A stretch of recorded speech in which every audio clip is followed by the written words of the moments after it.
si on parlait d'immunité ? Le podcast qui vous dit tout sur le système immunitaire. Bonjour, je m'appelle Lucille. J'ai cru comprendre que la flore intestinale était importante pour notre santé, mais est-ce que la flore intestinale est importante pour que notre système immunitaire fonctionne bien ?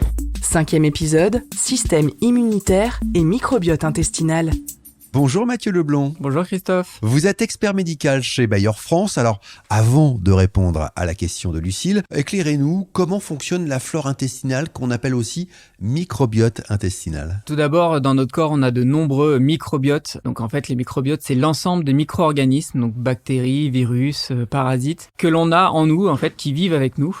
Et en fait, on a jusqu'à entre 30 milliards et 100 milliards de bactéries à l'intérieur de notre corps. Donc en fait, on a plus de bactéries que de cellules humaines. Donc on a plusieurs microbiotes et le microbiote le plus vaste, c'est le microbiote intestinal et de très loin. Ce qui est important, c'est que pour avoir un microbiote intestinal en bonne santé, en fait, il faut avoir un bon équilibre de bonnes bactéries et de mauvaises bactéries et aussi une grande variété de micro-organismes différents. Et le microbiote intestinal a un rôle primordial pour la bonne santé de notre intestin, de la muqueuse intestinale qui sert de barrière déjà à l'entrée d'agents extérieurs, et aussi a un rôle très important. Il va avoir une action indirecte et directe aux agents pathogènes qui peuvent traîner par là. Alors, existe-t-il un lien entre notre système immunitaire et le microbiote intestinal ? Oui, il existe un lien. Ce qu'il faut savoir, c'est qu'il y a 70% de nos cellules immunitaires qui se trouvent dans notre intestin.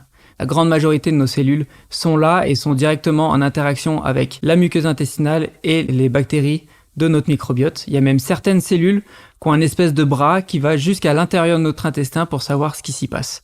Donc vraiment, notre système immunitaire, la maturation et l'activité est largement influencée par notre microbiote intestinal. Alors Mathieu, justement, quels sont vos conseils pour bien entretenir notre microbiote intestinal et donc notre système immunitaire ? Il y a tout un ensemble de choses dans notre vie moderne qui peuvent venir perturber notre microbiote intestinal. On va commencer par le stress qui est vraiment un facteur déterminant et qui va venir impacter notre microbiote intestinal. Donc c'est très important de savoir gérer son stress, en tout cas de le prendre en charge quand il est là. Ensuite, l'alimentation. Lorsqu'on mange trop sucré, trop gras et qu'on n'apporte pas assez de fibres à notre microbiote, celui-ci va pas forcément être en bonne santé. Et puis ensuite, il y a la pollution ou la prise de médicaments qui peuvent venir influencer notre microbiote intestinal. Donc voilà, ce qui est important, c'est une bonne hygiène de vie, une bonne hygiène alimentaire. Comme ça, on va venir avoir un bon microbiote intestinal. Merci pour vos conseils, Mathieu. Merci. Voilà, c'était le dernier épisode de cette série consacrée au système immunitaire. Merci de votre écoute. Retrouvez tous les épisodes de Et si on parlait d'immunité sur votre application de podcast préférée.